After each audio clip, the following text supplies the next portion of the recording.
Hello, welcome to the Movie Recaps King. On a rainy night, a young woman named Jennifer is pursued by a menacing man wielding a knife. As she attempts to leave from him, she gets into her car and attempts to drive away, only to discover that her automobile is linked to another vehicle. She runs away and she gets hit by a car, leaving her injured and unconscious. She is taken to the hospital, where she had flashbacks about the man who attempted to attack her.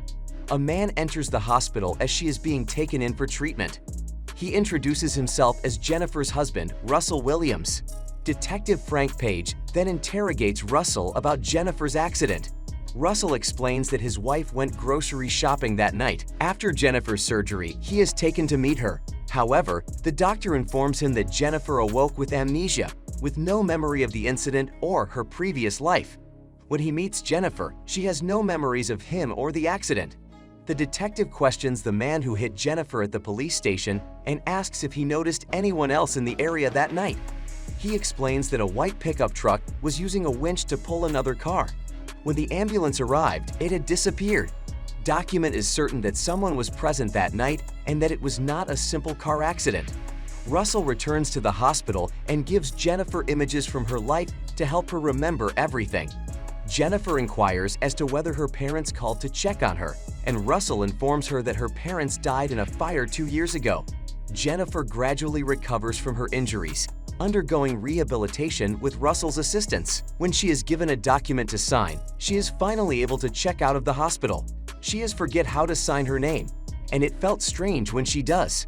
She has a flashback in the vehicle of herself looking in the rearview mirror the night of the accident. She's beginning to recall events from that night. Russell takes her to their distant home. Jennifer discovers wedding photos of herself and Russell at the house. Russell shows her through the house, stopping near the fireplace. Jennifer gets another flashback in the living room. She remembers a hooded man carrying a knife. Russell shows Jennifer around the house in her wheelchair, and she realizes that the nearest neighbors are a mile away. He brings her upstairs to their room to rest. Then he receives a phone call from Detective Page, which Jennifer hears. Page informs him that they haven't recovered Jennifer's missing automobile, but there is a witness who knows the license plate of a white pickup truck. Page closes the call by indicating he'd like to speak with Jennifer. Jennifer asks Russell what's going on tomorrow during dinner, and he lies and tells her it's a work call. Then she asks him if her boss is worried about her. Russell says she dropped her work after marrying and relocating here. She's worried about her buddies because she doesn't have any parents or a job. Russell goes on to add that she isn't very close to any of her friends. Jennifer finds her phone has gone missing, and Russell pledges to get her a replacement as quickly as possible. Later that night, Russell pays a visit to a witness to the accident, who chances to recognize the license plate of the white pickup vehicle. He kills the witness by beating him on the head. Russell returns home and buries the murdered man in their backyard. Jennifer awakens to the sounds and notices Russell doing something over there. Jennifer notices a layer of dirt in the backyard where Russell was last night. Russell's shady behavior makes her concerned. Meanwhile, Detective Page suspects Russell because he did not appear at the police station with Jennifer to discuss the situation. So he searches for Russell's home address and discovers that Russell does not have an address in the region. Page instructs a police officer to track down Russell's phone, and he is taken to the hospital. The nurse gives him Russell's address. When Page arrives at that address, he discovers that it is not Russell's home. The people who live there have never heard of Russell Williams.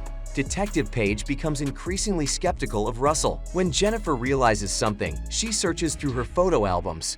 Russell appears to be manipulated in each image. She makes it downstairs with difficulty to look at her wedding photo. The identical Photoshop effect is visible in the wedding picture. She tries unsuccessfully to access Russell's computer. Russell returns home and hands Jennifer a phone, but it is without service. Russell tries to get intimate with Jennifer in bed that night. Jennifer, on the other hand, has another flashback about the scary man with a knife near the fireplace. When Jennifer gets comfortable, Russell walks to his study and uses a covert camera to spy on her. Detective Page contacts the hospital and requests to view the CCTV footage from the night Jennifer was hospitalized. He inquires of the nurse how Russell established his identification as Jennifer's husband. The nurse claims he showed her their images and indicated a tattoo on Jennifer's back that resembles a fancy letter A. When Page watches the video, He notices not just the white pickup vehicle, but also Russell getting out of it. Later, the investigator discusses Jennifer's tattoo with a tattoo artist.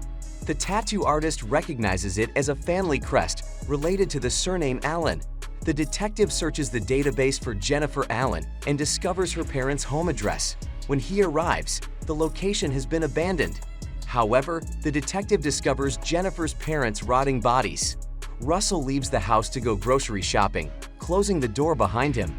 Jennifer then discovers her old ID with her maiden name, Jennifer Allen. Paige discovers that the man he met is not Jennifer's husband, but a man named Ryan Garrity, a co-worker of Jennifer and Russell, her real husband. Meanwhile, Jennifer logs into the computer and discovers the real photographs that have been edited. Jennifer recalls what happened on the night of the accident. Ryan was the man with the knife, she realized. Because there is no Wi-Fi in the house, she has no way of informing anyone that she is in danger. Ryan smacks Jennifer in the head after seeing her in the backyard, and she falls unconscious. He drags her into the room and binds her to the bed. He then exits the house. Jennifer tries to untie herself and flee. While Ryan is driving back home, she walks into the garage and finds her old phone. When Ryan returns home, Jennifer sneaks back into the room, hiding her phone just as Ryan enters. The movie is getting exciting, do you agree with me? Detective Paige later arrives at the house and discovers the white pickup truck.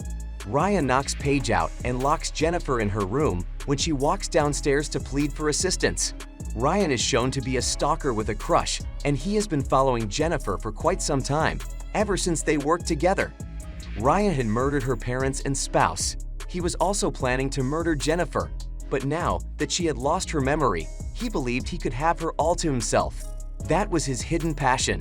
Jennifer burns her bonds and flees into the woods, attempting to reach someone on her old phone.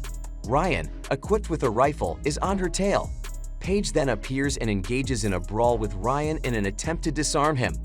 Jennifer picks up the gun and shoots Ryan, killing him on the spot as soon as Paige disarms him.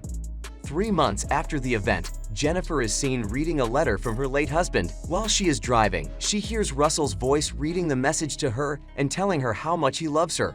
If you like this video, make sure to subscribe to our channel and switch on notifications so that you don't miss any of our other fantastic movie recaps. We appreciate you watching.